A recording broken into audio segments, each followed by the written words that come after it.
Luxor. Luxor est riche, très riche même en sites archéologiques. C'est même un véritable musée à ciel ouvert où les touristes de l'Antiquité se sont pressés afin de voir les tombes, les temples, les statues et tous les monuments. Puis sont arrivés les voyageurs explorateurs, les savants de l'expédition de Bonaparte. Les pilleurs et les aventuriers y ont régné aussi.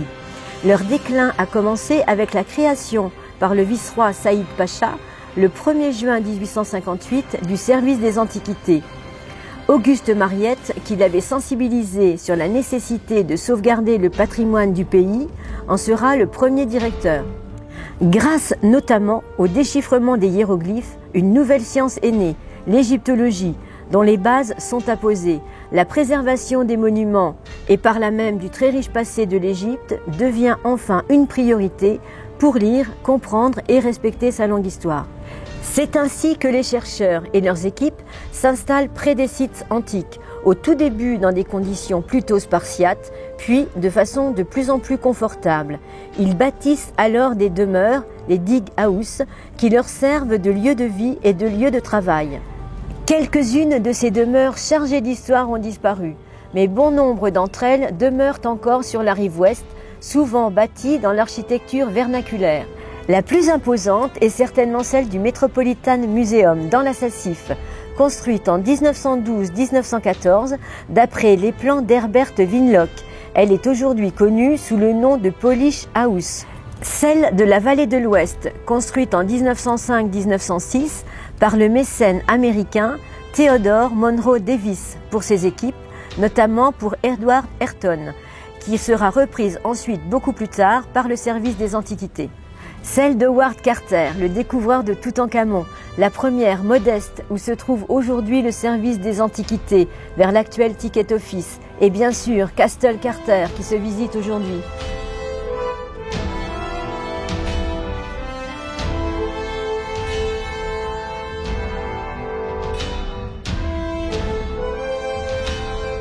La maison d'Alexandre Stoplar, construite par Hassan Fati, à l'entrée de la route qui mène à la vallée des Rois et qui sert actuellement de base à l'entreprise Factum Arte. Celle de la mission allemande qui se cache discrètement dans un cadre de verdure en face du temple de Meremta et qui fut d'abord un petit château, Kars Almanier ou palais château allemand, construit en 1904 sur le terrain que le khedive Abbas II Helmi avait offert à l'empereur Guillaume II, démoli vers 1914 pour laisser place à la maison actuelle. Et qui se souvient aujourd'hui que le Marsa Motel était la Chicago House avant qu'elle n'élise domicile sur la rive Est? Les équipes françaises, quant à elles, disposent de 2 maisons, de 2 bases stratégiques pour mener leurs études. Celle de l'IFAO à Deir el-Médine, fief pendant plus de 30 ans de Bernard Bruyère, qui accueille depuis une centaine d'années les grands égyptologues de l'Institut. Et enfin celle de la Mafto à Malkata. Christian Leblanc, qui dirige la mission depuis 1983, a accepté de nous présenter cette maison aux façades beige, cossues et douces, cette oasis de paix et de verdure qui se trouve en plein désert, non loin de l'emplacement de l'ancien palais d'Amenophis III et près de son lac artificiel, le Birket Abou. Il va nous expliquer en détail comment cette maison est devenue ce magnifique lieu de vie de la mission. Comment ça va, docteur? Ça va bien? Elle est toujours rayonnante, hein, la Marie. Hein, la Marie. Mais c'est quand je vous vois. Bonjour Christian. Ça va? Mais moi, est-ce que je suis rayonnant? Non. Si, si. Bon. Oui, vous êtes rayonnant aussi. Mais elle est assez rayonnante. Hein. Voilà, tout va bien. Donc nous remercions Christian Leblanc, donc le docteur Christian Leblanc que tout le monde connaît, de nous avoir accueillis dans la charmante maison de Malgata, qui est dirigée par Christian Leblanc depuis 1983. Oui, voilà. Donc 1983, c'était une date importante dans le cadre de nos recherches, puisque on est passé d'un programme à un autre, et à ce moment-là est né ce fameux projet de rénovation de la vallée des Reines. Donc là, c'était une opération importante, puisqu'il était question de reprendre en main un petit peu cette nécropole royale qui avait été fouillée au tout début du siècle par une mission italienne, celle de Schiaparelli et de Ballerini, Et puis la nécropole avait été par la suite pratiquement abandonnée.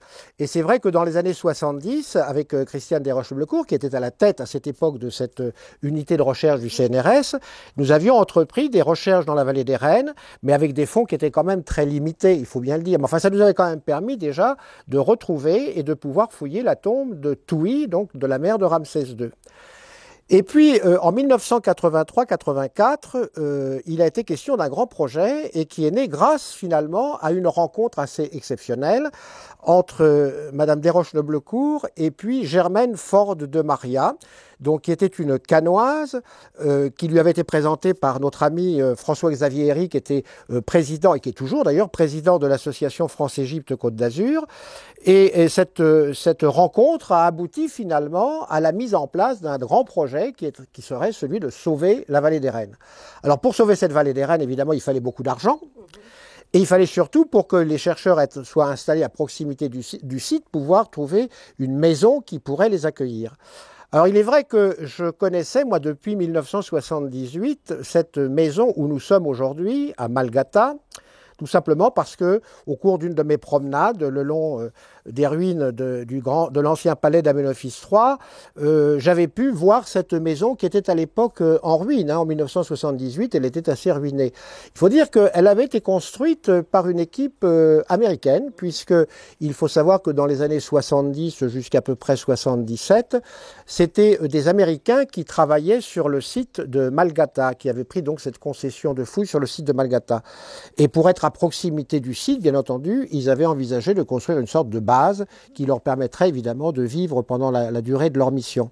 C'est ainsi qu'a commencé à naître finalement cette fameuse maison.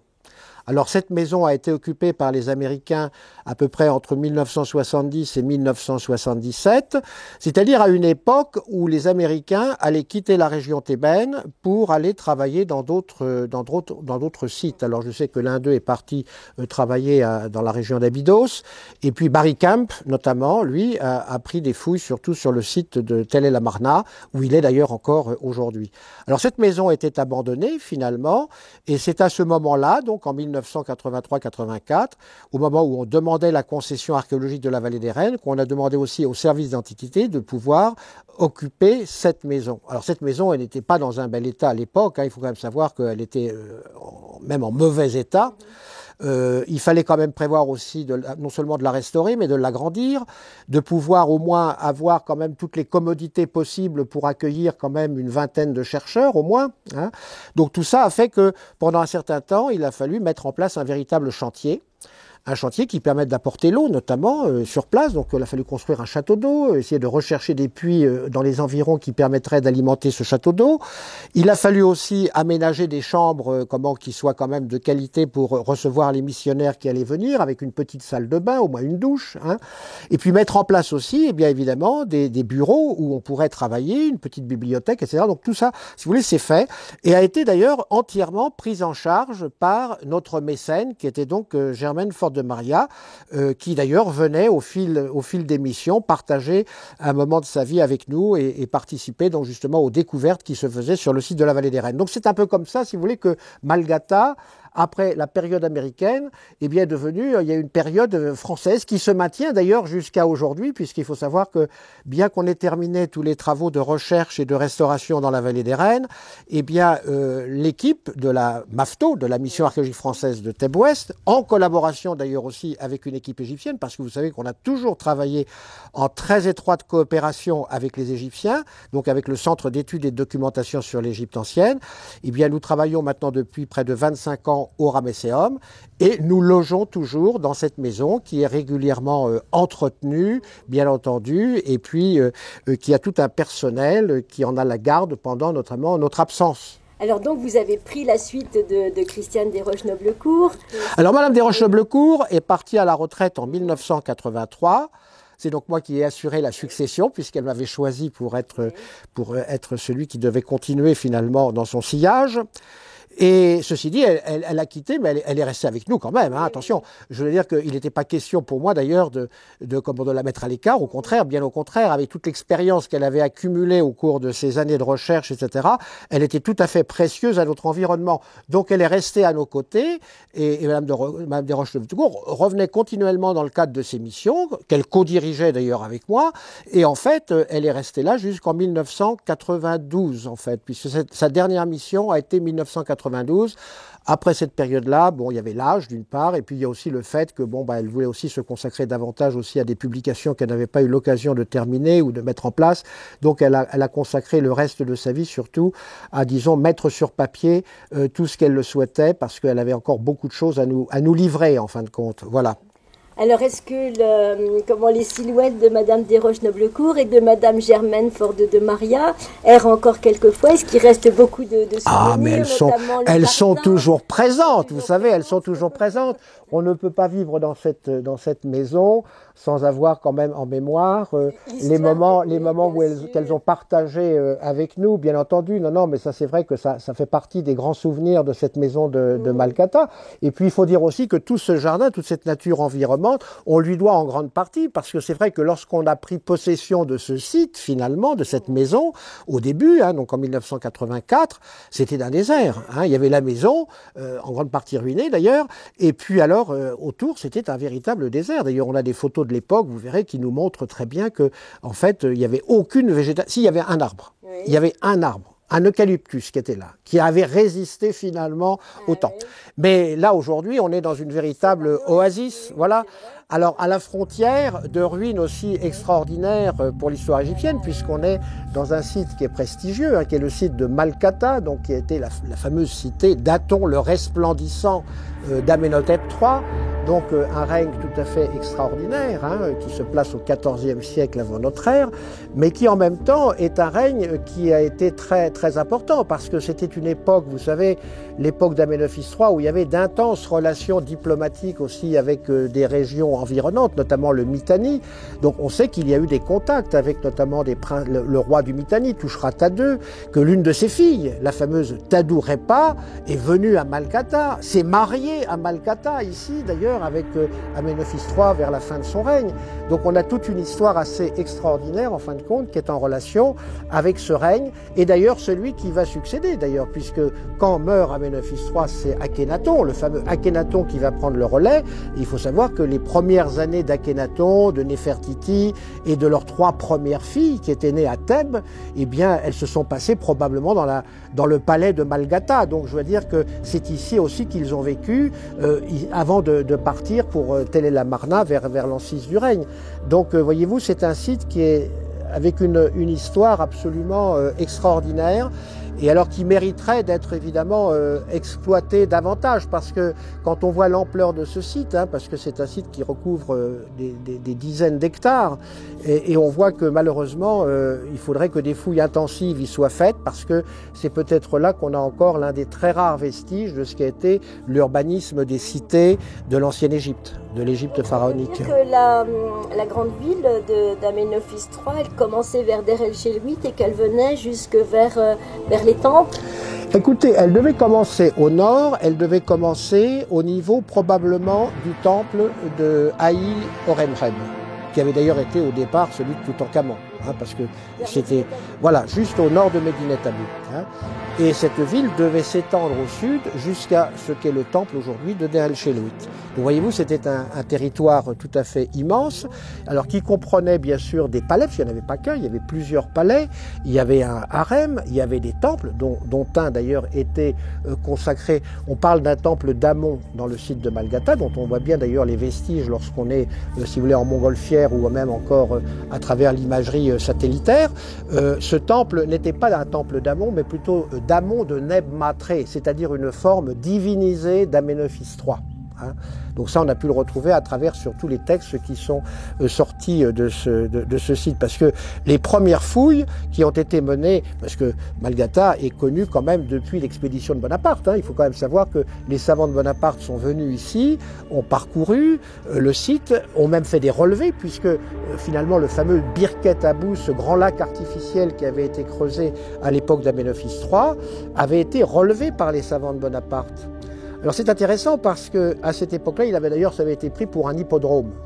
C'était pas considéré comme un lac, c'était considéré comme un hippodrome. C'est ainsi qu'ils le désignent d'ailleurs dans une des planches de la description de l'Égypte.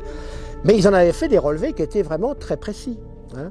Alors c'est vrai que à la suite de ces relevés, on s'est rendu compte finalement de beaucoup de disparitions finalement qui touchaient même ce fameux Birket Abou, puisque des cômes entiers ont disparu depuis, et puis il a été très largement aussi urbanisé, hein.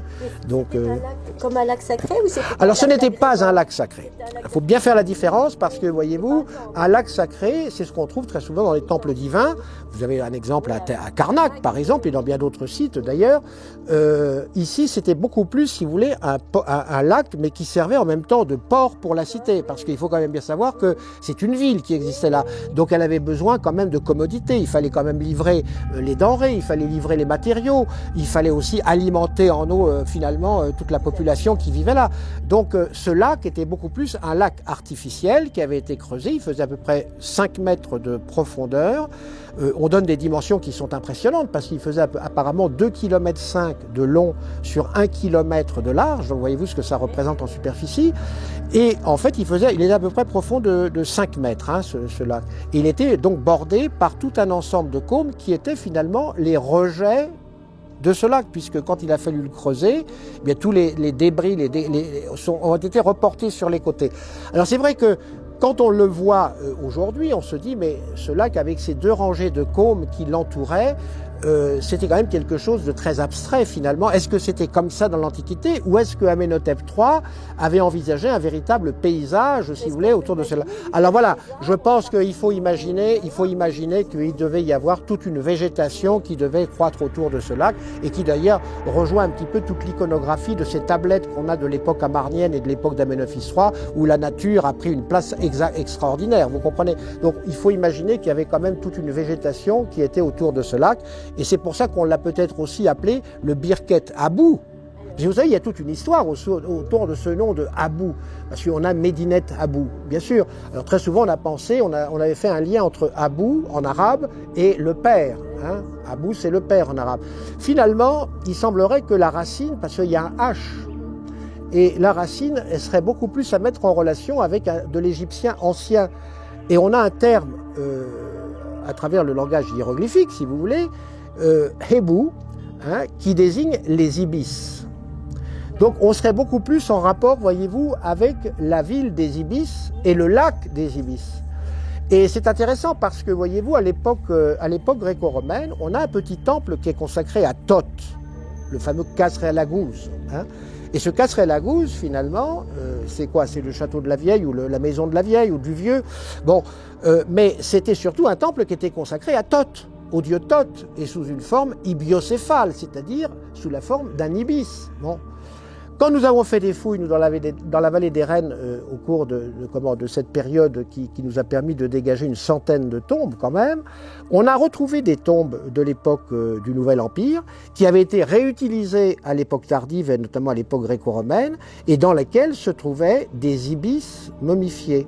Donc ce qui veut dire que, voyez-vous, il y avait certainement une relation entre ce petit sanctuaire de Thoth, donc le fameux Khasr-el-Aghouz, la vallée des Rennes où on enterrait des ibis sacrés, et probablement les lieux environnants qui étaient certainement pleins d'ibis à cette époque. Donc Medinet Habou serait certainement, le terme de Habou serait beaucoup plus à mettre en relation avec le terme de Hebou en égyptien ancien qui signifie justement les ibis.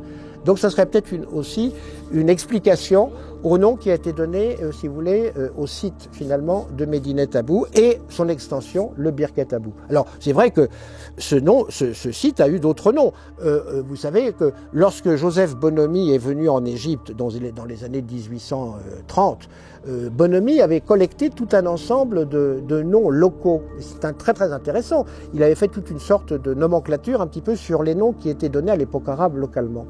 Et le Birket Abou, à cette époque-là, on l'appelait le El Manga Bayada. Manga Bayada. Alors, Manga Bayada, finalement, c'est un lac, une sorte de marais même, un marais salé, blanc. Blanc, c'est-à-dire probablement où il y avait des remontées de sel. Donc à l'époque, voyez-vous, c'était pas encore la belle zone cultivée que nous avons aujourd'hui, mais finalement, à l'époque de Bonomi, eh bien, c'était probablement une sorte de marais où il y avait des roseaux, etc., et où il y avait de temps en temps un assèchement qui devait faire apparaître des remontées de sel. Donc ce qui explique qu'on l'appelait le marais blanc. Voilà. Donc voyez-vous, c'est des noms qui sont venus s'ajouter à ceux qui existaient de l'époque probablement pharaonique. Et la crue du Nil, elle venait jusqu'où alors? Est-ce qu'elle rejoignait parfois le lac quand elle était... Alors, il faut savoir que ce lac était alimenté par un canal. C'est-à-dire que depuis le fleuve, depuis le Nil, il y avait donc un canal transversal qui apportait l'eau et qui, notamment au moment de l'inondation, eh bien, lui apportait davantage d'eau encore, en fin de compte. Mais c'était finalement, voyez-vous, un port aussi. C'est-à-dire que là, eh bien, débarquaient les bateaux qui apportaient les victuailles à la ville, parce qu'il fallait bien l'alimenter, la ville. Elle avait besoin de victuailles, il y avait des jarres de vin, de bière, etc. Enfin, il fallait quand même lui apporter des provisions. Et puis alors, bien entendu, à certaines occasions dans le courant de l'année, ce lac pouvait aussi servir pour des cérémonies qui avaient un caractère religieux, bien évidemment, notamment au moment de la belle fête de la vallée, au moment de la fête du Nouvel An, etc. Donc c'est sûr que le lac avait aussi, parallèlement à sa fonction essentiellement économique, si vous voulez, il y avait une raison aussi religieuse, rituelle, ça c'est sûr, oui, absolument.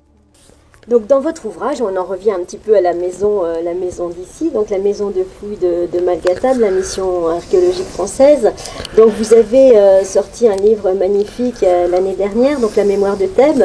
Et donc cette maison tient une place vraiment très importante parce que c'est votre demeure maintenant depuis 83, oui. Depuis en tout cas 83, depuis qu'elle existe en fait. Hein. Donc, vous relatez des épisodes extraordinaires, donc vous allez nous en raconter quelques-uns et j'aimerais bien qu'on revienne sur cet épisode des serpents qui est quand même les serpents. De votre livre. Oui, les serpents. Oui, non, bien sûr, c'est-à-dire que d'abord il a fallu, comme on a dit, mettre en place évidemment une végétation pour pouvoir quand même vivre dans un cadre qui soit quand même agréable aussi, sortir un peu du cadre minéral finalement qui nous entoure. Donc il y a ce jardin. Et puis il a fallu aussi faire une clôture quand même pour protéger la maison. Alors on a fait une clôture, si vous voulez, qui était une clôture constituée de moellons, de pierres venant du désert d'ailleurs, avec un mortier de terre tout simplement. Et donc on a protégé un petit peu, si vous voulez, cette maison donc d'une enceinte pour être un petit peu à l'abri quand même de l'extérieur. Et alors, évidemment, dans cette enceinte, eh bien, se sont nichés au fil du temps des serpents. Voilà, les cobras, les vipères, etc., se sont mis en place dans ces murs. Et alors c'est vrai que, on n'y faisait pas trop attention, en dehors de quelques scorpions qu'on voyait de temps en temps, on n'y faisait pas trop attention parce qu'on n'en voyait pas souvent, jusqu'au jour où, il faut dire, notre brave Youssef, qui était le jardinier de la maison, que vous rencontrerez d'ailleurs, Youssef, un après-midi, en arrosant un peu certains secteurs du jardin, est tombé sur un cobra qui l'a frappé. Et alors le cobra s'est défilé et puis s'est caché. Voilà. Donc il est venu me voir affolé dans mon bureau en me disant, tu sais, Yamoudir, il faut que tu fasses venir le cher Hasran parce que on a des cobras dans le jardin. Il y en a un que j'ai blessé, j'ai pas pu le tuer, donc je sais que maintenant il va vouloir prendre sa revanche, il va essayer de me piquer un jour ou l'autre. Donc il faut absolument que tu fasses venir le cher Hasran. Alors je lui dis, mais qu'est-ce que c'est que cette histoire? Donc j'ai dit d'abord, qui est le cher Hasran? Ah, le cher Hasran, tu sais, c'est celui qui cherche les serpents, qui les trouve, etc. C'est un homme formidable et tout. Alors j'ai dit, écoute, on va faire venir le cher Hasran. Alors on a vu un beau matin arriver sur son âne un vieillard avec une attitude absolument d'une grande dignité, vous savez, un personnage presque biblique, je dirais. Hein. Il est arrivé et avec son about, il avait d'ailleurs son plus jeune, c'est son petit-fils qui l'accompagnait. Et alors, descendu de son dail, après les salutations d'usage, donc il nous a dit, voilà, écoutez, je vais voir si vous avez des cobras ou des serpents dans la maison. Alors, il a commencé un rituel. Alors, il faut savoir que le Cheikh Hasran était un Rifaï.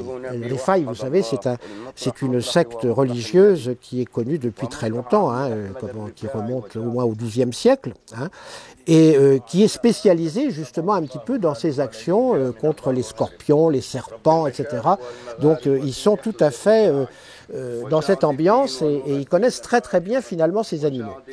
Alors, il a commencé finalement à s'avancer dans le jardin avec son about, sa canne là, et puis alors il a commencé à réciter d'ailleurs des formules, je dirais, incompréhensibles, abracadabrantex en quelque sorte, mais enfin donc on l'a suivi, et à un moment donné, alors un peu plus vers un des murs, le mur sud du jardin, il a commencé à nous dire, là, il y a un nid de serpent.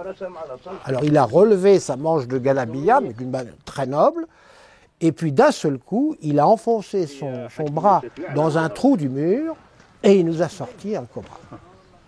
Et alors, il nous a fait, à plusieurs reprises, il a répété finalement cette expérience. Et c'est là qu'on s'est rendu compte que durant la mission, c'est-à-dire durant l'hiver, puisque nous sommes ici pendant à peu près 3 mois de l'année, il faut savoir que c'est la période où les serpents hibernent, et que finalement, ils se réfugient dans des nids qu'ils aménagent finalement dans les murs. Alors c'est comme ça qu'on a découvert finalement qu'on était entouré, et bien d'autres intempestifs, mais qu'on ne voyait pas très souvent. Le seul, c'est que Youssef nous a mis finalement, en fin de compte, l'a mis à la patte pour qu'on puisse au moins quand même se protéger davantage. Voilà, donc régulièrement, chaque année, enfin on le fait un peu moins maintenant parce qu'on n'en voit pas trop, mais on avait l'habitude de faire venir finalement le Cheikh Hasran pour nous débarrasser de ces cobras qui étaient dans les murs de la maison de Malgata.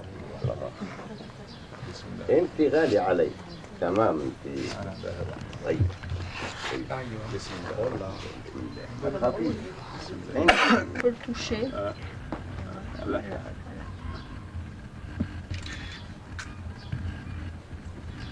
Ça te dit rien? C'est pas lourd, hein? Oh, c'est quand même plus léger que ça. Hein. Moi, je prie que c'est parce qu'il y en a 6 là-dedans quand même. Oui, Oui. Tiens, regarde, Joseph. Oui, il en a. Il y en a pour 6-7 là. Hein. Voilà. C'est une histoire absolument incroyable. Alors, ceci dit, c'est un personnage qui n'était pas du tout un charlatan, hein, parce qu'on aurait pu s'attendre à ce que ce soit un charlatan. Quand il est arrivé avec, finalement, il avait une sorte de sac qui était bien vide, il n'y avait pas de problème, et puis sa carte d'identité, en fait, l'identifie comme étant un attrapeur de serpents, c'est-à-dire que c'est son métier. C'est un métier qui est parfaitement reconnu par les autorités, hein. Donc, il était attrapeur de serpents. Alors, il est venu finalement, chaque année, après ça, il est venu en fait nous débarrasser de ces cobras qui pouvaient loger dans les murs de Malgata. Voilà. Mais ça a été une expérience assez étonnante parce que le fait de le voir dans cette partie-là où il attrape les serpents, où il les sort, il leur fait cracher le venin, tout ça, c'est assez impressionnant quand même. Hein. Et alors après ça, il les emporte. Alors non pas pour les tuer ou pour, disons, récupérer les peaux qui pourraient servir à faire de belles ceintures, mais semble-t-il, d'après ce qu'il nous disait, il les récupérait et il les remettait dans le désert. Voilà. Enfin ça, c'est sa version. On n'a jamais été derrière lui pour vérifier, mais c'est sa version. Voilà. Ça fait partie des anecdotes finalement de la maison. On aimerait bien aussi connaître donc, des anecdotes. Il y a certainement eu des moments de joie, des moments de tristesse. Vous savez, les moments de joie, c'est très souvent, on les partage ici. Alors au moment bien sûr des anniversaires, quand il y a les anniversaires des membres de la mission, c'est l'occasion de faire une petite fête, hein, ça c'est vrai. Il y a aussi les moments, les grands moments qui sont ceux des découvertes. Voilà, hein, quand on fait les découvertes, bien entendu, on célèbre les découvertes, donc ça c'est important. Et puis il y a les moments évidemment parfois de peine, de douleur. C'est surtout finalement ces moments-là c'est quand on perd souvent des êtres chers avec qui on a travaillé pendant des années, parce que vous savez, une mission, c'est aussi une grande famille, hein, c'est vraiment une grande famille. Alors c'est vrai que année après année, quand on vient, on aime bien retrouver tout le monde, hein, et en bon état, en bonne santé. Et très souvent, quand on revient, on apprend, tiens, qu'un tel a disparu, est mort, un tel est mort. Alors c'est vrai que là, ça fait partie aussi des grands moments d'émotion qu'on partage avec la mission. Voyez-vous, là, on a appris récemment, là, par exemple, que notre chauffeur de taxi, là, le frère de Ramadan, était atteint d'une maladie grave. Ça nous fait tous, j'ai transmis la nouvelle à Paris, mais ça nous fait à tous beaucoup de peine, parce que c'est quelqu'un qui travaille avec nous depuis des années, qui est vraiment comme un frère dans la mission, etc. Et le fait de savoir qu'il est malade à ce point, on se dit, alors j'espère qu'il va s'en tirer, quoi. Voilà, mais on est très attentif, voyez-vous, aussi à tout ça. Donc on partage aussi un peu la vie de ce village qui nous entoure. Et oui, parce que finalement, vous savez, tous les ouvriers qui travaillent, qui sont recrutés sur le chantier, ce sont des gens qui ont travaillé avec nous dans la vallée des Rennes, qui sont aujourd'hui au Ramesséum. Donc c'est des gens qu'on a vu même souvent grandir, hein, je veux dire, qu'on a vu grandir, qui se sont mariés, qui sont devenus des hommes et qui ont des enfants maintenant, très souvent. Donc ce sont des familles vraiment qui partagent notre vie depuis déjà des décennies, je dois dire, depuis déjà des décennies. Oui, oui.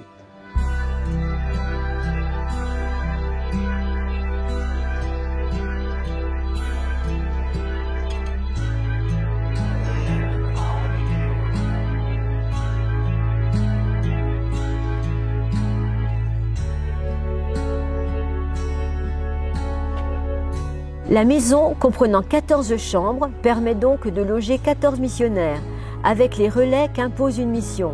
Certains membres restent une quinzaine de jours, d'autres résident pendant toute la durée de la mission. Pendant les missions, c'est Jocelyne Autier, en plus de son travail sur le chantier archéologique, qui a en charge la gestion de la maison. Une lourde tâche, puisqu'elle doit suivre non seulement l'hébergement des membres au fil des semaines, mais aussi toute l'intendance de la cuisine, depuis les dépenses en nourriture, les approvisionnements, jusqu'au nombre de repas à servir chaque jour. Christiane Desroches-Neublecourt y a vécu en maîtresse de maison pendant 9 années. C'est à cette époque qu'un luxurieux jardin s'est progressivement mis en place, apportant une belle note de fraîcheur en ces lieux jouxtant le désert. Son souvenir y plane encore. Racontez-nous les grandes découvertes. Les grandes découvertes, on en a eu aussi bien dans la vallée des Rennes qu'au Ramesséum. Vous savez, le jour où on a quand même retrouvé dans la vallée des Rennes, en dégageant la tombe de Touy, ce très très beau bouchon de canope en albâtre qui représentait la reine, la mère de Ramsès II, ça a été un moment de grande émotion, il faut bien se dire, surtout que Touy, voyez-vous, la mère de Ramsès II, on n'en connaissait pas beaucoup de portraits, hein. Il n'y en avait pas vraiment beaucoup de portraits. On connaissait une statue d'elle qui la représentait vieille, d'ailleurs, qui se trouve au musée du Caire et qui venait de Tanis. Et en fait, même d'ailleurs, cette statue semblait plutôt être une statue du Moyen-Empire qui avait été récupérée par Ramsès II et retouchée par Ramsès II pour en faire une statue de sa mère, voyez-vous. Donc il n'y avait pas tellement, finalement, de relation avec Touy. Alors que là, c'était quand même le mobilier funéraire de la reine que l'on mettait au jour. Et en fait, là, parmi ces vestiges de mobilier funéraire, il y avait quand même ce très beau bouchon de vase canope en albâtre qui se trouve d'ailleurs aujourd'hui au musée de Luxor. Bon. Et dans cette même tombe, on a aussi appris des informations tout à fait intéressantes, parce que c'est là, au cours de ces fouilles, que l'on a retrouvé ce qu'on appelle des étiquettes de jarres. Vous savez, ce sont des labels qui étaient inscrits en hiératique sur les jarres, notamment les jarres de vin ou les jarres d'huile, etc., et qui donnaient tout un ensemble d'informations sur l'année de la mise en jarre, si vous voulez, du vin, le vignoble, le nom du vigneron, enfin la qualité même du vin. Donc on avait des informations très précises. Et là, parmi ces étiquettes de vin retrouvées dans la tombe de Touy, il y en avait une qui était en l'an 22 de Ramsès II. Alors vous pensez que là, il s'agissait d'une précision très très intéressante, parce que ça voulait dire que si le vin était de l'an 22 de Ramsès II, Touy n'avait pas pu mourir avant cette année-là. Donc ce qui montrait bien, voyez-vous, qu'on avait dû procéder aux funérailles de Touy après, en tout cas, cette année 22, ou en tout cas en cette année 22. C'est-à-dire que c'était là une date qui montrait à la fois la mort de Touy, ou en tout cas peut-être peu de temps avant qu'elle ne disparaisse. Hein, donc ça, c'était tout à fait important. Et ça confirmait alors des documents que nous avions pu étudier avant cela, qui concernaient le fameux traité de paix de Ramsès II avec Hattushili III, puisque parmi les lettres de félicitations que s'étaient adressées les deux royaumes, c'est-à-dire le royaume hittite et le royaume d'Égypte, eh bien, les lettres étaient celles aussi de Ramsès II, mais de son épouse, de sa mère, etc. On avait parmi ces lettres des lettres de Touhi qui adressait des lettres de félicitations à Pudurhepa, qui était la grande épouse royale d'Hattushili III. Eh bien, le traité de paix a été signé en l'an 21 du règne de Ramsès II. Donc effectivement, Touhi était toujours vivante. Donc voyez-vous, elle a dû mourir très peu de temps finalement après le traité de paix de Ramsès II et d'Hattushili III. Donc voyez-vous, ces découvertes sont tout à fait très intéressantes du point de vue historique parce qu'elles apportent des précisions quand même à l'histoire de ce règne notamment. Alors bien entendu, à côté de ces souvenirs de la vallée des reines, il y a aussi ceux qu'on partage aujourd'hui au Ramesséum. Et là, évidemment, c'est une autre grande aventure qui s'est mise en place depuis déjà maintenant 25 ans et qui permet évidemment de beaucoup mieux connaître un petit peu ce qu'a été ce fameux temple de millions d'années de Ramsès II. Et là aussi, c'est une belle histoire, voyez-vous, parce que on part d'un récit mythique, hein, c'est celui de Diodore de Sicile au 1er siècle avant notre ère, et encore lui-même, finalement, on se réfère à un historien beaucoup plus ancien qui était Écaté d'Abder. Hein, et quand Diodore vient en Égypte, il va parcourir Thèbes, il va décrire un monument qu'il va appeler le fameux tombeau d'Ozymandias. Bon. Alors pendant des années et des décennies, on va rechercher après lui où est ce fameux tombeau d'Ozymandias. Parce que, vous savez, il fallait le localiser sur le terrain. Hein. Alors on avait beau lire et relire la description que nous avait laissée Diodore de Sicile, il faut quand même savoir que tous les explorateurs modernes, bien entendu, européens qui sont venus en Égypte depuis Frédéric Norden et bien d'autres, ont commencé bien entendu à rechercher où était ce fameux tombeau d'Ozymandias de Diodore de Sicile. Alors on l'avait placé à Karnak, on l'avait placé dans le temple de Luxor, on l'avait même placé dans le temple d'Aménophis III sur la rive gauche, etc. Jusqu'au jour où les savants de Bonaparte, finalement, qui étaient venus et qui avaient étudié les monuments thébains, avaient encore en mémoire, finalement, c'est ça qui est assez important, avaient encore en mémoire leur lecture de Diodore de Sicile en grec. Hein, c'est extraordinaire, ça, ce qui montre quand même la culture des savants qui étaient ceux de Bonaparte lorsqu'ils sont arrivés en Égypte. Hein. C'était des gens qui avaient vraiment fait des études très très sérieuses.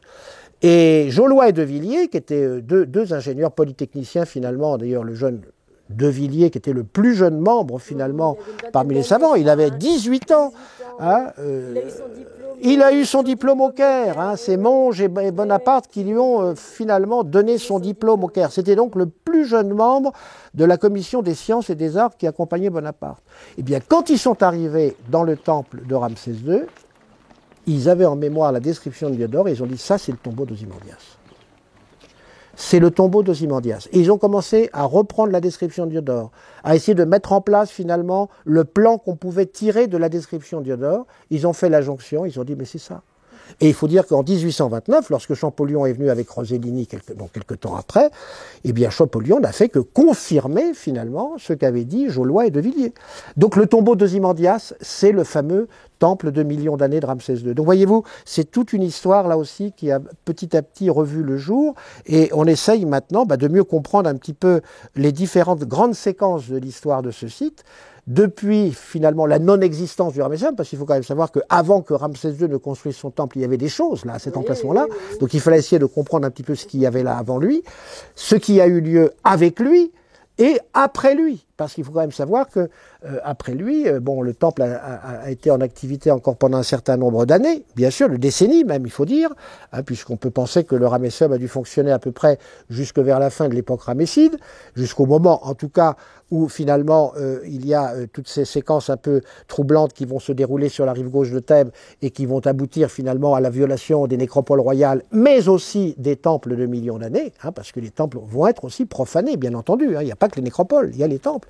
On a beaucoup de documents, de papyrus, d'ostracas, qui font allusion aussi à la profanation des temples. Hein. Et après cela, bien entendu, l'abandon de ces temples, un culte royal qui est pratiquement, qui s'est effondré, qui disparaît. Et donc là, ce sont les prêtres d'Amon qui vont prendre le relais et qui vont justement mettre la main sur ces monuments et qui vont les gérer à leur façon. Et c'est comme ça que le Ramesséum va devenir, à partir de la troisième période intermédiaire, c'est après vers 1050 avant notre ère, une grande nécropole finalement qui sera surtout consacrée au personnel du domaine d'Amon de Thèbes. Voilà, donc on va y creuser des sépultures, il y aura une administration funéraire qui se mettra en place, et là on va creuser, aménager des centaines de concessions. Donc ce qui veut dire qu'on est bien obligé aussi de tenir compte de cette tranche d'histoire, ce qui fait que, voyez-vous, le Ramesséum, ce n'est pas uniquement Ramsès II, mais c'est une histoire qui commence au Moyen Empire et qui se termine même jusqu'à l'époque chrétienne, hein, puisqu'il faut savoir que dans le Ramesséum, on a même aménagé une petite église ou un petit oratoire à un moment donné. Il y a peut-être eu là même la sépulture d'un saint chrétien, finalement. Il y a eu une petite nécropole autour, d'ailleurs, d'une partie de l'édifice de pierre qui était réservée à des coptes, donc qui étaient inhumés sur place. Donc, voyez-vous, c'est une histoire qui finalement couvre des millénaires. Hein, et qui n'est pas encore tout à fait achevée, parce qu'il y a encore des années de travail. Il faut dire qu'il y a encore des années de travail. On a déjà bien progressé dans ce monument, mais il y a encore des années de travail. Enfin, tout ça nous éloigne de Malgata, mais finalement nous rapproche aussi de Malgata, puisque, voyez-vous, il y a un lien entre à la fois cette maison et puis les sites archéologiques sur lesquels nous travaillons depuis maintenant plus de 40 ans. Donc votre mission, elle regroupe différents spécialistes, hein. Il y a des égyptologues, il y a des... Oui, alors vous savez que depuis déjà quand même un bon moment, les missions archéologiques ne se contentent plus que d'accueillir que des archéologues ou des égyptologues. Hein. Il faut savoir qu'on est sur des sites où toutes les compétences sont nécessaires.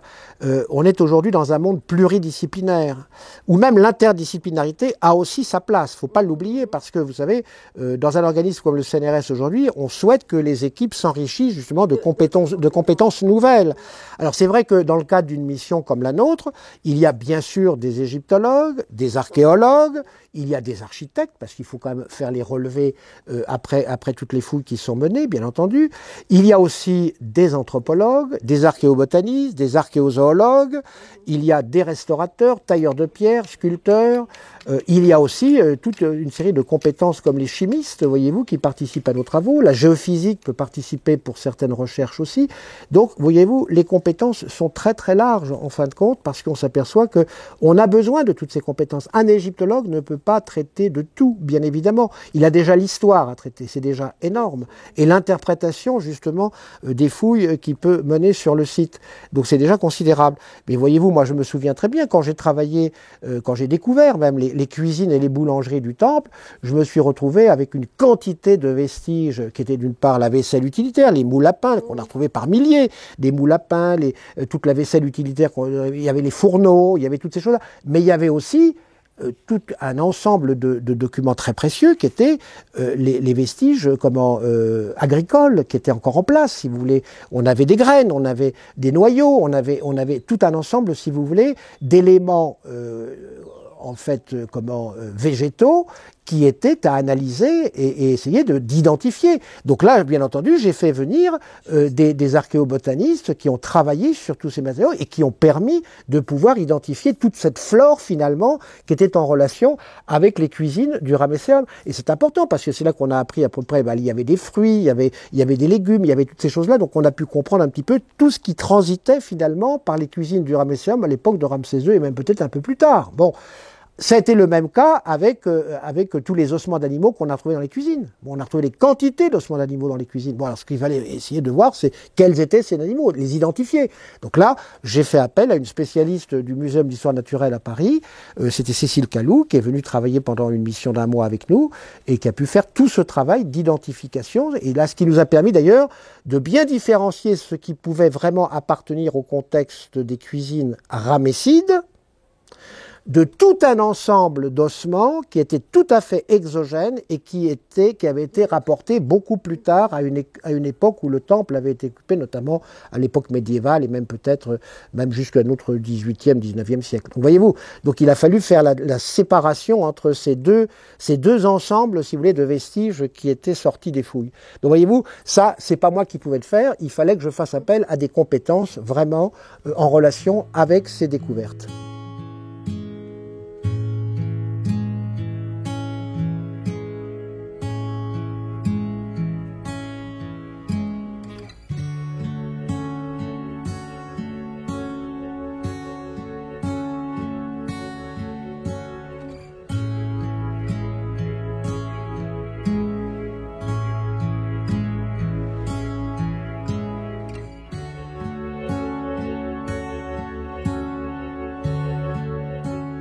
Vous savez, quand on a des missions, elles s'étalent à peu près sur 3 mois. Donc, tout le monde ne vient pas en même temps. Hein, c'est en fonction d'un programme que chacun a dans le cadre de cette mission qu'il vient. Donc, généralement, il y a des relais qui se font. Finalement, quand un membre part, il y en a un autre tout de suite qui arrive très souvent après pour prendre le relais. Donc, il y a au moins 14 chambres qui sont occupables dans la maison. Et il faut savoir que si on est en surplus, alors là, dans ce cas-là, on loue une petite maison à l'extérieur pour loger les membres supplémentaires. Voilà. Et là, c'est uniquement des spécialistes français qui viennent Oui, oui. Des universités étrangères. Alors, oui, non, c'est-à-dire que dans le cadre de la mission, vous savez, on fait parfois appel aussi à des spécialistes étrangers. On a eu des collègues américains qui sont venus dans le cadre de la mission, qui venaient de Los Angeles, qui ont habité là aussi avec nous, parce qu'ils travaillaient sur le Ramesséum, sur des choses bien spécifiques au Ramesséum. Donc, ils étaient logés dans le cadre de cette maison, bien entendu. Oui, oui, absolument. On a eu des Italiens aussi, qui sont venus aussi habiter dans cette maison, bien sûr. Oui, oui. Donc c'est vraiment une base familiale. En fait. Alors c'est une base familiale, mais c'est la. Ensemble. Ah bien sûr, non, ben ça vous savez, les journées sont très cadrées. Il faut savoir que moi-même on se lève, bon quand même on commence sur le chantier à 6h, hein, donc à 4h30 on est debout à 4h30, le temps de se préparer, de prendre le petit déjeuner. Après ça donc il y a les taxis, les voitures qui viennent nous chercher pour nous conduire sur le site à partir de 6h. Donc il y a le travail de chantier donc qui reste jusqu'à à peu près 12h30, 1h, ça dépend parce qu'il y a des petits décalages horaires de temps en temps en fonction du lever du soleil aussi, parce que dans la période de la mission, on peut pas aller travailler sur le chantier s'il fait encore nuit. Donc vraiment il faut arriver au moment où le soleil se lève. Et puis alors, après ça, il y a les après-midi. Alors les après-midi, il y a une partie des membres qui retournent sur le chantier, là, beaucoup plus pour des travaux qui sont des travaux de mise à jour, si vous voulez, de cahiers de notes, de fouilles, etc., ou de relevés. Hein. Parce que les fouilles se font le matin, généralement, c'est la période des fouilles, et le gros du chantier se fait le matin. Mais l'après-midi, plusieurs des membres peuvent retourner sur le chantier pour des travaux plus, si vous voulez, de mise à jour un petit peu de ce qui a été fait le matin. Puis d'autres restent ici et travaillent dans leur bureau, puisque dans chaque pièce, vous avez une chambre qui fait chambre-bureau, et puis une autre petite pièce qui est en fin de compte la salle de bain, en quelque sorte, où il y a une douche, enfin ce qui est absolument nécessaire quand même pour vivre de manière, disons, quand même confortable. Voilà. Il y a un grand espace de travail. Alors, il y a une salle de travail avec une bibliothèque. Hein, il y a une salle de travail avec une bibliothèque. Il y a des magasins également où on peut entreposer tout notre matériel. Cuisine, salle à manger, bien entendu. Donc c'est une maison, je dois dire, qui fonctionne. Elle a toutes les fonctionnalités, si vous voulez, pour que ça puisse se passer le mieux possible, en fin de compte. Hein. Alors c'est vrai que ce sont des missions qui s'étalent sur 3 mois. Alors après ça, évidemment, la maison est désertée de ses habitants pendant quelques mois. Moi, j'y reviens quand même de temps en temps, généralement dans l'année. Alors beaucoup plus à titre individuel, mais c'est parce que c'est pour moi à la fois l'occasion un petit peu de préparer déjà la mission suivante, de voir un petit peu s'il y a des travaux qui sont à faire, parce que vous savez, il faut quand même savoir que ce sont des maisons comme celle-ci qui est construite en briques de terre crue. Donc qui nécessite quand même souvent des travaux de restauration et qui sont coûteux d'ailleurs, mais ce sont des travaux qu'il faut faire, il faut absolument les mener parce que il y a les problèmes de plomberie, les problèmes de sanitaire, il y a toujours il y a des problèmes d'enduit sur les murs, etc. Donc on est toujours obligé d'être vigilant, si vous voulez, pour que la maison soit le mieux entretenue possible. Alors il faut savoir quand même que cette maison ne nous appartient pas à nous Français, bien entendu, puisqu'elle est placée sur un terrain qui appartient aux autorités égyptiennes. Donc c'est une maison égyptienne, mis à notre disposition le temps où dureront, bien sûr, nos fouilles à Thèbes. Hein, voilà. Donc nous sommes, si vous voulez, locataires de cette maison, mais nous avons en revanche en charge, puisqu'elle nous est quand même donné pratiquement, prêté gratuitement, nous avons en charge quand même, si vous voulez, de prendre soin de la maison, de la restaurer, et puis aussi d'entretenir les lieux, et puis également de régler un petit peu le personnel local qui la gère à longueur d'année, puisqu'on a quand même plusieurs gardiens, on a un jardinier, il y a tout un personnel qui est là quand même durant l'année, et ça, en revanche, c'est à notre charge. Alors, ça correspond en gros à une location, en quelque sorte, mais on sait que il y a un personnel de qualité qui sait très bien que tout doit être en bon état quand on revient. Voilà, ça c'est important. Alors vous avez des voisines qui sont de l'autre côté qui sont les sœurs, oui, les sœurs du Der El Mohareb. Oui. Oui, donc c'est un endroit que vous voyez depuis la terrasse. Oui, bien sûr. Alors c'est vrai que ce couvent est là depuis tout temps, parce qu'on l'a toujours vu. Je veux dire que moi ça fait partie aussi de ces choses que l'on voit quand on regarde de Malgata, là un petit peu, là ce qui est autour de nous. Il y a tout un paysage minéral grandiose, il faut bien dire, parce qu'il est grandiose ce paysage. Hein. C'est un des plus beaux endroits du monde quand même, il faut bien le reconnaître. Et on a ce petit couvent au pied de la montagne. Alors on va de temps en temps rendre visite à ces religieuses. Chaque année, hein, on leur fait une petite visite généralement. Et voilà, donc alors là, elles sont en train de s'enfermer davantage. Là, on voit qu'il y a des murs qui se dressent là autour du couvent, ce qui est un petit peu dommage parce qu'il y a pourtant d'excellentes relations dans le voisinage. Je veux dire, parce que on voit qu'à Lesmet Basili, par exemple, il y a quand même un petit village qui est à la fois composé de musulmans et de coptes où il n'y a jamais d'histoire, hein, d'ailleurs. Il y a aussi finalement ce partage de confession aussi au village du Côme. Donc, mais bon, les temps ont changé, on se protège, voilà. Donc, le Der, il est construit aussi sur les vestiges d'un. Il est sur Malgata. Sur Malgata, voilà. Parce que Bien sûr. Dans un des hôtels, on voit bien sûr. des il y a des blocs d'ailleurs, il y a des blocs, oui. Non, mais bien sûr qu'il est construit sur les ruines de la ville. Hein. Alors nous, on est un peu à l'écart quand même du Palais Royal. On n'a pas mordu sur le Palais Royal. Et juste à côté, il y a des fouilles parfois. C'est le palais, c'est le palais. Hein. C'est le palais qui était juste à côté. Oui, c'est juste le palais qui est à côté. Enfin, un des palais, parce qu'il n'y en avait pas qu'un. Hein. C'est un des palais. Oui. Alors celui-ci, il est en cours de. Oui, il y a des fouilles actuellement. Oui. C'est une mission américaine, du Metropolitan Museum, qui a repris des fouilles là. Parce qu'ils avaient travaillé dans le passé déjà. Alors les Japonais sont arrivés après. Les Japonais, ça c'était l'université de Waseda. Les Japonais sont arrivés finalement après l'équipe américaine de Kemp et O'Connor. Voilà. Quand ils sont partis, enfin anglaise, parce que finalement Kemp est un Anglais et O'Connor est un Australien. Mais donc quand ils sont partis, ce sont les Japonais qui avaient demandé la concession. Alors, ils n'avaient pas travaillé dans le secteur ici, ils avaient travaillé beaucoup plus vers le sud, et c'est là où vous avez retrouvé le fameux Komel Samak, là, vous savez, cette sorte d'estrade jubilaire, en fin de compte, avec des très belles peintures qui étaient encore conservées. Alors, à partir de là, ils ont souhaité développer un petit peu leurs recherches. Alors, ils ont fait des prospections un peu sur l'ensemble du site, où ils ont récolté des petits morceaux d'enduit qu'ils ont placés dans des cartons qui sont aujourd'hui stockés dans un magasin. Mais ils n'ont pas fait autre chose, les Japonais. Hein. C'est-à-dire qu'il n'y a pas eu de fouilles, si vous voulez, intensives sur le site en dehors de cette collecte de petits fragments. Hein, qui a d'ailleurs été, c'est des fragments qui ont été publiés. Ils ont fait une publication de tout ce qu'ils avaient pu glaner au cours de leur prospection. Alors c'est vrai qu'aujourd'hui, ce qu'on peut regretter, parce que même s'il y a une mission américaine, bon, mais c'est quand même pas une très grosse mission, et puis elle n'est pas là très souvent. Elle doit être là, elle reste à peu près 3 semaines, un mois.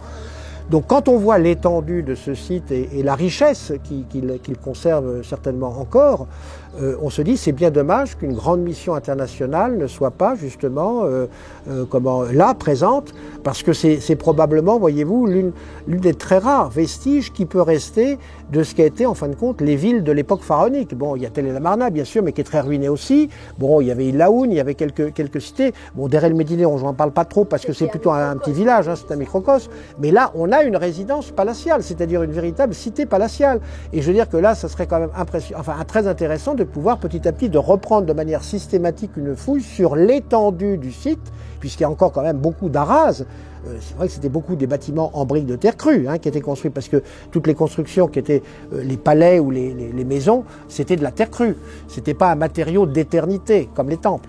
Donc c'est vrai que tout ceci comment mériterait d'être exploré de manière beaucoup plus systématique, et je suis sûr que ça livrerait à notre égyptologie d'aujourd'hui une foule d'informations absolument considérables, parce qu'il faut quand même savoir que là, il y avait toutes les infrastructures gouvernementales qui se trouvaient là. Il y avait le ministère des Affaires étrangères, il y avait le harem, il y avait tout était là. Il y avait aussi tous les ateliers qui fonctionnaient, il y avait les maisons d'artisans, il y avait tout ça, il y avait les dignitaires, les fonctionnaires. Donc une véritable population qui vivait là. Alors, vous savez qu'on a retrouvé à Tell el-Amarna les fameuses lettres de Tell el-Amarna, qui étaient ces fameuses tablettes, vous savez, en terre, écrites évidemment en akkadien, qui ont été retrouvées à Tell el-Amarna, et on s'aperçoit que certainement beaucoup de ces tablettes proviennent de Malkata. Parce qu'il y en a certaines qui font allusion à des événements qui se sont déroulés à Malkata, et notamment justement le mariage entre Tadourepa et Amenhotep III. On sait très bien que ce mariage a eu lieu ici, que lorsque les émissaires ont accompagné la princesse mitanienne jusqu'en Égypte, ils ont été reçus par le roi d'Égypte à Malkata, et que là on leur a d'ailleurs donné un endroit pour pouvoir loger, etc., et qui sont même repartis avec des bourses d'or, de poudre d'or que le roi leur avait fait, enfin que Amenhotep III avait fait cadeau. Donc on sait très bien que la cérémonie finalement du mariage s'est faite ici. Donc voyez-vous, et je suis sûr qu'on a certainement encore beaucoup de tablettes qui n'ont pas été retrouvées, qu'on retrouvera un jour, et qui permettront d'apporter encore, d'enrichir en tout cas certainement beaucoup de cette époque sur la relation diplomatique qu'il y avait entre l'Égypte et le Mitanni à cette époque. Il faut savoir aussi que d'ailleurs, à la mort d'Amenhotep III, Akhenaton et Nefertiti et leurs 3 petites filles qui sont déjà nées vont vivre ici quand même un certain temps, et vont rester là quelques années, puisqu'ils ne partent pas à Tell el-Amarna avant l'an 6. Donc il faut savoir qu'ils vivaient bien quelque part. Donc il était là, puisque la résidence royale était là, et elle était là depuis déjà un certain temps, parce que là aussi, vous savez, quand on parle de Malkata, d'ailleurs, ce qui ne s'appelait pas Malkata. Oui, Malkata, voilà, il faut savoir que Malkata, c'est un mot arabe, en fin de compte. Malkata, c'est ce que l'on va ramasser, en fin de compte. Et ça, c'est en relation, finalement, vous savez, avec les recherches que faisaient les habitants de la région ici, après les pluies. Lorsqu'il y avait de très fortes pluies, évidemment, ces pluies-là permettaient de faire ressortir des choses sur le sable. Donc après les pluies, c'est plus torrentiel ou autre, eh bien les habitants avaient cette habitude d'aller dans Malkata pour aller essayer de retrouver des petits trésors en fin de compte, et on rassemblait ces petits trésors. Donc c'est là qu'est venu ce nom de Malkata. Sinon le nom ancien était Teren Iten, c'est-à-dire finalement Aton le resplendissant. C'était Aton le resplendissant. Et la maison de la joie était finalement le nom qui avait été donné au palais d'Amenophis III. Voilà. Donc c'était une résidence où il y avait beaucoup de jubilation apparemment. Où on s'amusait quand même beaucoup. Voilà. Mais il faut dire que c'était une période aussi de grande prospérité. L'époque du règne d'Amenophis III, on est dans une Égypte qui vit dans la prospérité. Jusqu'à l'époque de Ramsès II, on peut dire que c'est une très très belle période pour le Nouvel Empire quand même. Donc voilà. Alors bien sûr, après la mort d'Amenophis III, Amenophis IV est resté là un petit peu, et puis après ça, il est parti à Tell el-Amarna. Ceci dit, la mère, c'est-à-dire Ti, la grande épouse royale d'Amenophis III, semble bien, elle, en revanche, avoir continué de vivre ici, dans son palais, et allait de temps en temps rendre visite à ses enfants à Tell el-Amarna, où elle avait d'ailleurs ses habitudes aussi, puisqu'elle avait un atelier que gérait un de ses responsables, etc. là-bas. Donc elle avait quand même, de temps en temps, elle faisait ses voyages. Alors il semble on ne sait pas trop bien où est morte Ti, si elle est morte ici ou si elle est morte à Tell el-Amarna. En tout cas, ce qu'on sait, c'est qu'elle a dû être enterrée dans un premier temps dans la tombe royale de Tell el-Amarna, puisque on a retrouvé dans cette tombe des morceaux d'un sarcophage qui portait son nom. Donc ce qui semble bien, c'est qu'au moins, avant que Amenophis IV ne meure, Akhenaton ne meure, eh bien, il est probable que sa mère ait été enterrée dans la grande sépulture royale, dans laquelle d'ailleurs aussi ont dû être enterrées probablement 2 princesses. Voilà.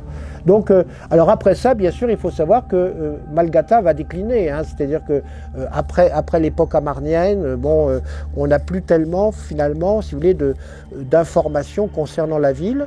Alors, on peut penser que jusqu'à l'époque d'Horemheb, il y a eu encore des habitations, une vie, comment certainement qui a dû se dérouler. En revanche, on n'entend plus beaucoup parler de ce secteur-là après, hein, c'est-à-dire à l'époque ramesside, on a l'impression que c'est un peu déjà oublié. On va récupérer les matériaux, bien sûr, parce qu'on sait très bien que beaucoup de briques, finalement, de Malgata seront récupérées à l'époque de Ramsès III pour construire notamment son grand mur d'enceinte. Donc là aussi, voyez-vous, il y a récupération de matériaux. Donc voilà, mais à ce moment-là, c'est un petit peu délaissé. Alors après ça, on va construire, bien sûr, Medinet Abou, les temples qui sont les autres temples, qui sont des limites pour nous aujourd'hui. Évidemment, Malgata, c'est entre Medinet Abou et Der El Shenuit, mais en sachant que ces deux temples n'existaient pas à l'époque d'Amenhotep III. Oui, c'est vrai. Voilà, c'est ça. Parce que Der El Shenuit, il y a beaucoup de blocs de réemploi aussi. Oui, alors surtout des blocs qui viennent du Ramesséum Du aussi. Ramesséum, ah oui. Bah oui, c'est-à-dire qu'on a beaucoup démantelé le Ramesséum finalement à l'époque ptolémaïque et romaine. Hein. Ça a été une période, c'est la période où on cherche des matériaux à moindre coût et donc on va démanteler les temples. Hein. Alors c'est vrai qu'à cette époque-là, de toute façon, ces monuments n'étaient plus vraiment en activité. Le Ramesséum, tout ça, c'était terminé depuis longtemps. Donc les cultes se sont terminés à la fin de l'époque ramesside. Hein, je veux dire, après ça, on les a abandonnés. Donc ça devenait finalement des temples vides dans lesquels il n'y avait plus qu'une administration funéraire, mais qui ne gérait pas le temple, qui gérait surtout la nécropole qui s'était installée dans le temple et dans ses dépendances. Parce qu'il faut quand même savoir que tant que le temple était encore debout, le temple de Pierre, hein, le temple de Pierre, tant qu'il était debout, à la troisième période intermédiaire, on a même aménagé des chapelles funéraires à l'intérieur du temple. Hein, que ce soit sur les bas-côtés, vous savez, il y avait des espaces qui correspondaient à des petites chapelles de culte, hein, ou des chapelles reposoires de barques, etc. Hein, puisque là-dedans, il y avait dans ce temple, il y avait, il y avait pas que Ramsès II et Amon qui étaient vénérés, il y avait tout un ensemble de divinités qui étaient invitées à résider dans le château de Ramsès II. Donc, qui à partir de là bénéficiaient bien sûr de culte. Hein, de culte. Donc à partir du moment où toutes ces chapelles ont été désaffectées, avant qu'elles ne soient démolies, démantelées par finalement les Ptolémées et puis les empereurs romains, bah, il faut savoir que ces chapelles servaient de tombes à ce moment-là. Donc il y avait des tombes, on avait creusé dans les sols des puits funéraires qui débouchaient vers des caveaux, et la chapelle devenait un lieu où les familles pouvaient se retrouver à ce moment-là pour honorer les morts. Donc ça a duré pendant tout un temps, c'est-à-dire jusqu'au moment où, évidemment, à l'époque de Ptolémée, on pense que c'est plutôt vers l'époque de Ptolémée VIII qu'on a commencé vraiment à démanteler le Ramesséum au niveau du temple, hein, et jusqu'à l'époque au moins d'Antonin le Pieux, donc de l'empereur Antonin le Pieux, on a récupéré les matériaux. Donc c'est pour ça qu'aujourd'hui, le Ramesséum, malheureusement, est en grande partie démantelé. Mais on essaye de le faire réapparaître, si vous voulez, justement en essayant de redessiner un petit peu son architecture d'origine. C'est pour suggérer finalement aux visiteurs un petit peu quelle était finalement l'étendue de ce temple et un petit peu comment se présentait son architecture, parce que c'est important de retracer à partir des fondations, au moins sur un bloc ou deux, une élévation qui permette de voir que là il y avait une salle, que là c'était plutôt une cour, etc. Comment se faisait la jonction entre les différentes parties du temple, etc. Donc c'est une façon de redessiner un petit peu l'architecture de ce temple et de la soumettre justement aux visiteurs d'aujourd'hui pour qu'ils puissent mieux comprendre un petit peu les lieux dans lesquels ils circulent. Voilà. Donc nous remercions Christian Leblanc, donc le docteur Christian Leblanc que tout le monde connaît, de nous avoir accueillis dans la charmante maison de Malgata. Et donc il a accepté de nous servir de guide et nous allons découvrir tous les recoins et les grandes salles de cette maison. Il est vraiment petit, hein. Bah, dis donc, si tu voyais mon chat à la maison au Caire, hein. Ah oui. Hein, Vous le laissez, vous l'emmenez pas? ah bah non, mais il est gardé. Il y a quelqu'un qui s'en occupe, hein. Ah oui, non. De toute façon, le problème des chats, c'est qu'ils ne seraient pas à l'aise ici. Parce qu'ils ont leur environnement, et ça, quand on les sort de leur environnement, alors ça, ils ne sont plus du tout... Vous lui ramenez un petit frère? Oui, non, mais le terrasse, c'est aucune bachoya, parce que là, il faut attendre un petit peu pour la terrasse, parce qu'il y a encore beaucoup de chaleur dessus. Mais vous avez donc la partie qui est là, la partie qui est habitable. Qui suit.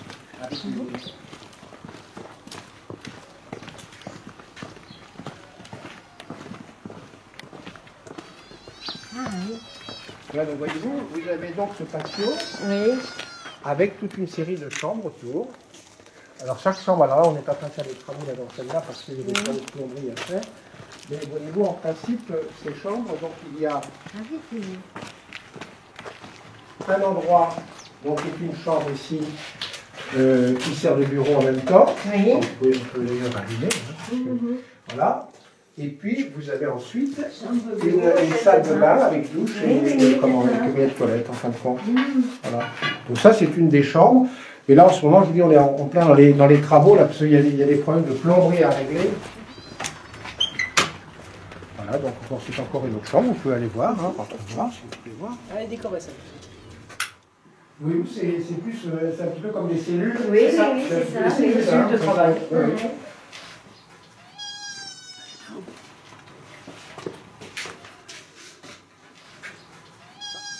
Voilà, donc là c'est la kitchenette. Alors une kitchenette, là c'est surtout où sont placés un petit peu, il y a un frigidaire, bon, pour que très souvent les membres de la mission puissent se désaltérer pour ceux qui sont dans le patio, là, qui logent dans le patio.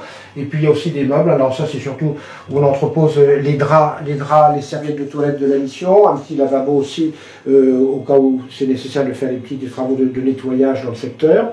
Voilà, donc là c'est surtout un petit point, si vous voulez, qui permet d'être en relation directe avec tous ceux qui sont dans le patio, qui vivent dans le patio.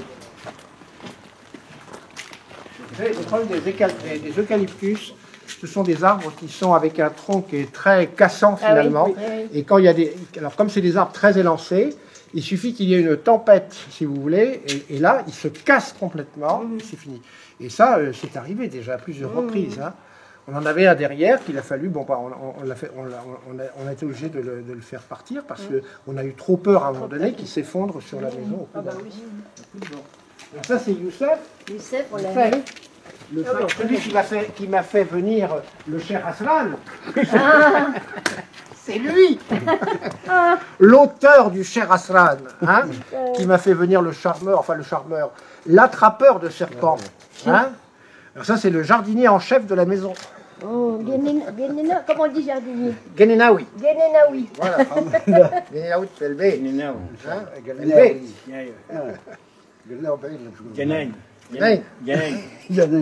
Donc Christian, c'est vous qui avez planté les palmiers? On les a plantés à l'époque, vous savez, c'est pas des plantations, c'était vraiment des noyaux. À l'époque où on était avec Madame Noblecourt, hein, on a mis des noyaux de dattes dans le jardin, et puis ces noyaux sont devenus des palmiers. Vous savez, ça fait 1983-84, vous regardez, ben voilà, ce sont des arbres qui ont pratiquement plus de... Oui, pratiquement. Voilà. Donc là, vous avez la salle de travail.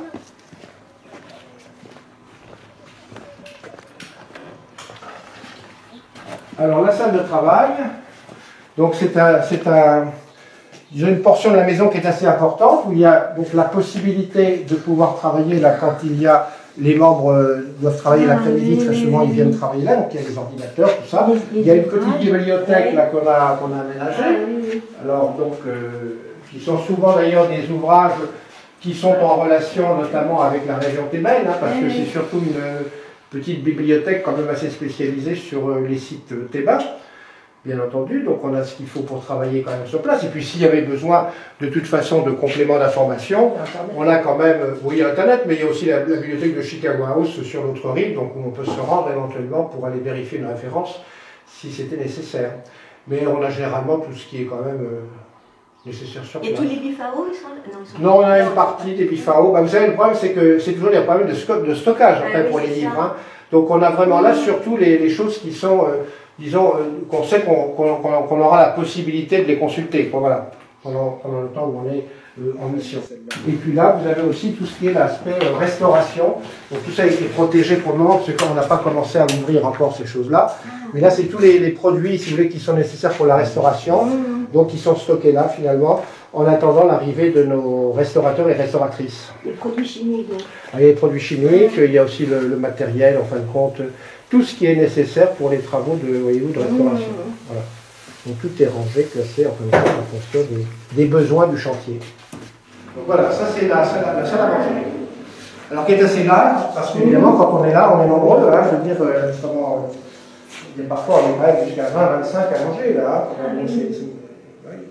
tous ceux qui vivent là, et ceux qui sont à l'extérieur, mais qui sont avec nous pour le déjeuner. Parce que on a quelques restaurateurs et restauratrices qui aiment bien être indépendants et avoir leur petite maison à l'extérieur. Donc ils vivent à l'extérieur, mais ils sont là pour le déjeuner et le dîner. Ah, c'est bien. Voilà.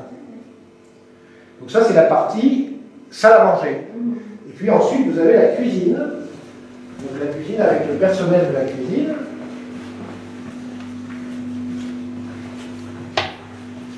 Voilà. Mohamed, Ahmed, Mustafa. Voilà, donc là c'est les lieux, ça c'est la cuisine. Là, c'est la cuisine. Donc les fourneaux, les frigidaires. Ça c'est Ahmed, donc un des assistants cuisiniers. Mustafa aussi. Mohamed Ouamoud, là. Ah bon, ok.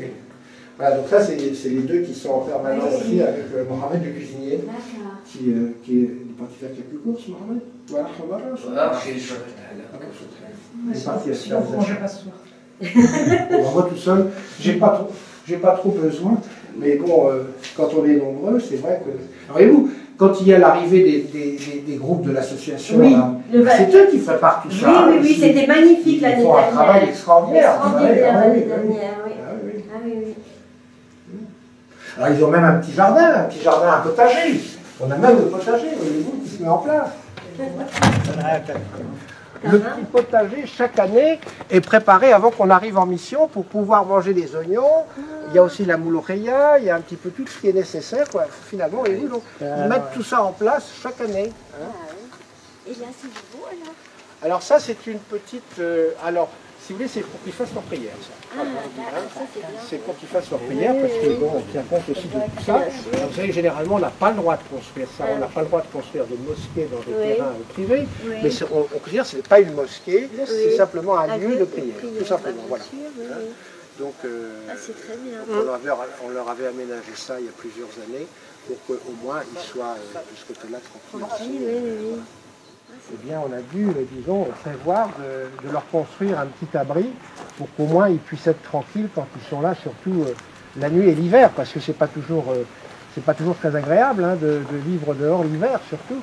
Donc, on leur a aménagé cet abri là, en fait. Hein. Pour les 24 sur 24 ?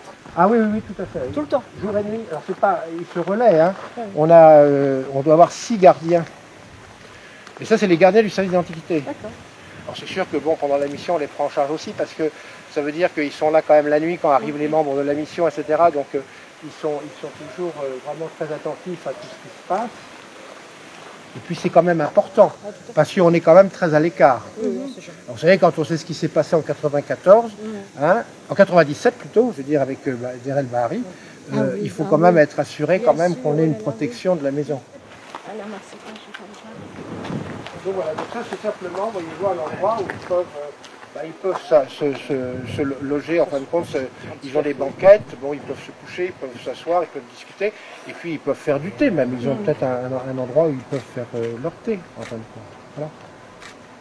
Alors ça c'est aussi Ali, mais ça vous le connaissez bien.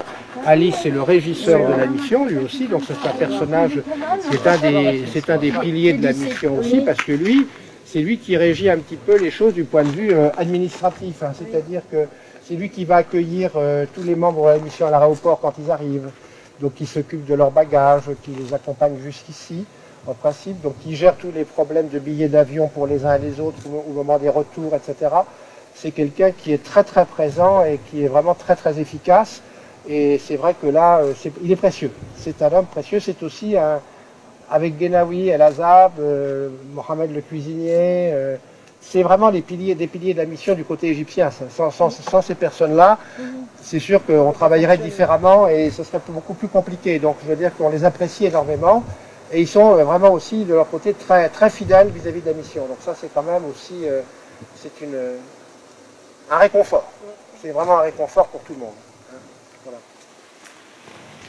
Vous pouvez nous parler un petit peu de l'Anubis ? Alors, cette Anubis, ça c'est surtout la maquette.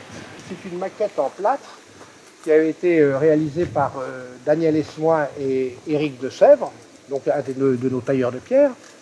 Et c'est lorsqu'on a eu ce projet de reconstituer l'un des Anubis sur l'allée processionnelle nord du Ramesséum. Vous savez qu'après avoir retiré tout cet énorme rempart de déblais qu'avait mis Émile Barrès autour du Ramesséum, du côté nord, on s'est rendu compte, au fur et à mesure où on a dégagé ce cavalier de déblais d'abord, et puis après ça, on a vu qu'il y avait tout un ensemble de structures finalement antiques qui se trouvaient sur cette voie.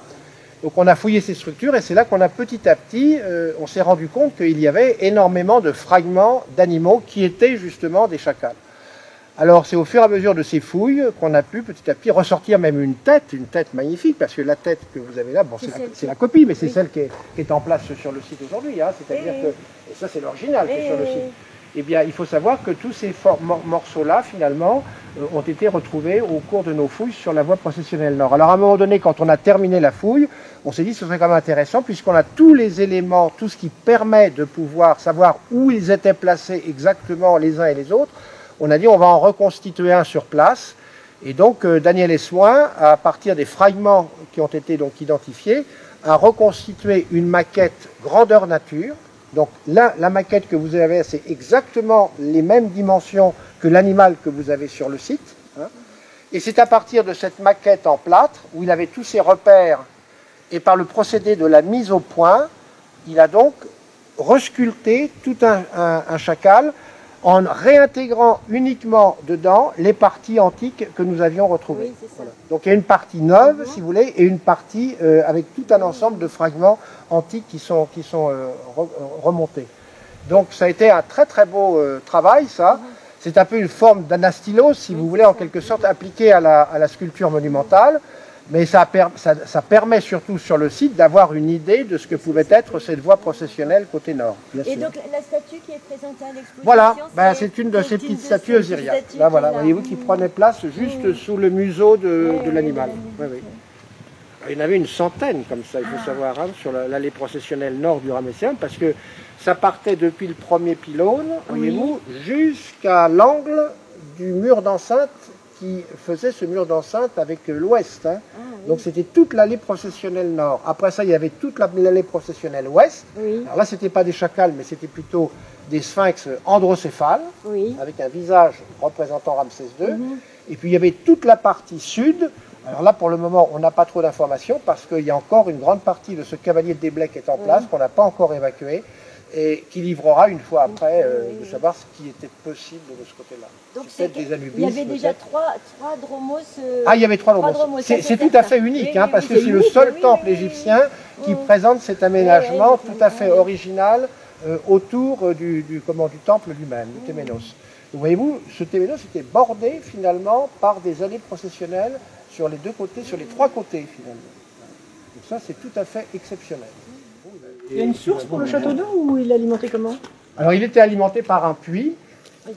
Il y a des puits à l'extérieur de la maison. Hein, donc il y a toute une conduite d'eau qui permet d'accéder au château. Et puis on a maintenant aussi l'eau de la ville. Donc on a deux arrivées d'eau. Voilà. Alors c'est important parce qu'avec l'eau de la ville, l'été c'est parfois très compliqué parce qu'on est en bout de circuit. Hein, donc il n'y a pas beaucoup de pression. Alors c'est à ce moment-là qu'on utilise le plus souvent l'eau qui vient du puits, surtout pour alimenter le jardin, hein, parce que je veux dire que l'été, il fait quand même très très chaud. Ici, c'est qu'on a des températures parfois qui vont jusqu'à 45 degrés, hein, même parfois plus encore. Donc là, il faut quand même que la végétation puisse être irriguée, arrosée régulièrement quand même. Hein. Voilà, puis donc là, c'est mon bureau, donc vous avez mon bureau, et puis aussi ma chambre à coucher, là c'est finalement la dernière installation, là, donc le bureau, où je travaille en principe quand je suis là. Et puis il y a une chambre à coucher. Chacun aménage à sa façon, bien sûr. Voilà, et puis la salle de bain, puis une petite salle de bain ici. Voilà. Il y a une petite salle de bain ici. Il y a un gecko chez vous. Oui, mais je les aime bien. Moi, je les aime bien, parce qu'ils mangent les moustiques. Ah oui, voilà. C'est important. Alors voilà, vous c'est un petit peu, vous avez fait un petit tour, je pense, complet de la maison. Il vous reste à voir peut-être l'autre terrasse là-bas si vous voulez monter faire quelques photos. Ce qui est difficile, c'est d'avoir une vue d'ensemble de la maison. Je vais vous montrer quand même, attendez, je vais vous montrer les photos de la maison avant. Oui, oui, parce que... Ah oui, il faut que je vous montre ça. Hein, c'est apparu. Quand j'ai découvert cette maison, vous allez voir, d'ailleurs c'est amusant parce que c'est des photos, alors c'est du noir et blanc bien sûr, Oui, hein, oui, oui. mais c'est des photos, voilà. Alors ça c'était, voyez-vous, la corniche de Ah là Windsor là. à cette époque. Il n'y avait pas de corniche. Ben non, il n'y avait pas de corniche. Voilà, c'était C'est ça. Voilà. Ah oui, oui, oui. Et en 78, on vivait sur ce Le bateau-là, qui bateau. était le bateau du centre. Alors Ah ça oui, c'est c'était votre photo de encore... profil Voilà. sur Internet, c'est où Voilà, ça? c'est sur la Facebook. Oui, mais c'est C'est où? Malgata. Là, Oui, c'est pas vrai. les comptes de la Bah alors, Voilà la effectivement. maison. Ah, il y a Oh là rien en là, dessous, oui. hein. Ah oui. Voilà la maison. Alors, est-ce que...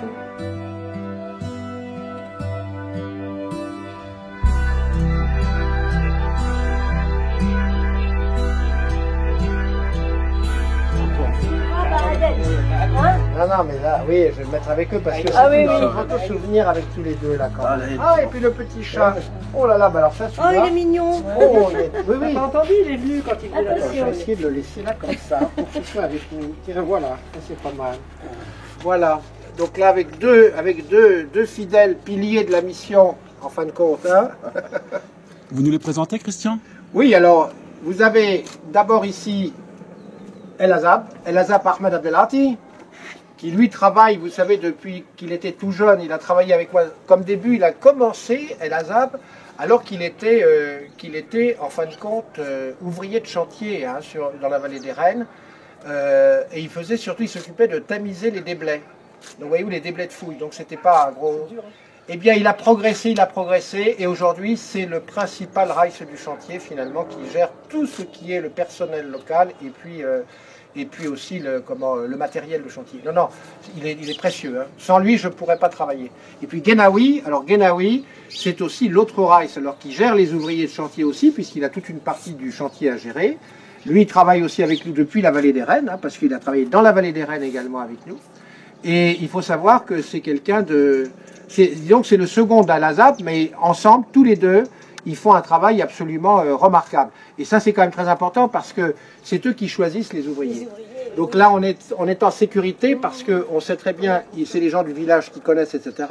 Donc on sait très bien que là, de ce côté-là, il n'y a pas le moindre problème au niveau de la qualité du travail qui sera mené sur le chantier. C'est vrai que, comme je vous disais tout à l'heure, on les a vus grandir, tous ces hommes-là. Hein, on les a vus petit à petit. C'était des gamins qu'on a vus grandir au fil du temps. Mais ils sont comme moi aujourd'hui, d'ailleurs. Ils sont proches de la retraite. Hein. Hein